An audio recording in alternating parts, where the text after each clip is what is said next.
Praise the lord. మీరందరు బాగున్నారా? మీకు ఎప్పుడైనా ఇటువంటి అనుభవం కలిగిందా? మీ పుట్టినరోజు, బర్త్డేస్ రోజు, యానివర్సరీ రోజు, లేకపోతే తిరిగి జన్మించిన రోజు, లేకపోతే any remarkable event in your lifes, ఆ రోజే ఏదో ఒక రీతిగా మీ మనసులో పాడవటము, ఏడవటము, మనస్పర్ధాలు, గొడవలు, అనేకసార్లు మనుషుల్ని ప్రేరేపించి అపవాది రెచ్చగొడుతూ ఉంటాడు. లేకపోతే మన మనసులోనే ఎంతో అల్లకల్లోలపు పరిస్థితులు ఉన్నాయేమో. ఇటువంటి పరిస్థితులు జ్ఞాపకం చేసుకోండి. అపవాది పేరు దొంగ. మన సమాధానాన్ని, మన సంతోషాన్ని దొంగిలిస్తూ ఉంటాడు.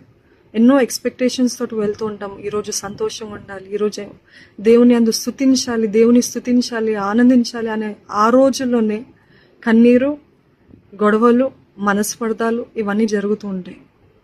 కాబట్టి ఈసారి నుండి మీ బర్త్డేస్ కానీ, మీ యానివర్సరీస్ కానీ, any special event in a year మీరు గుర్తిస్తున్నట్లయితే దానికి ముందు ఒక 2 days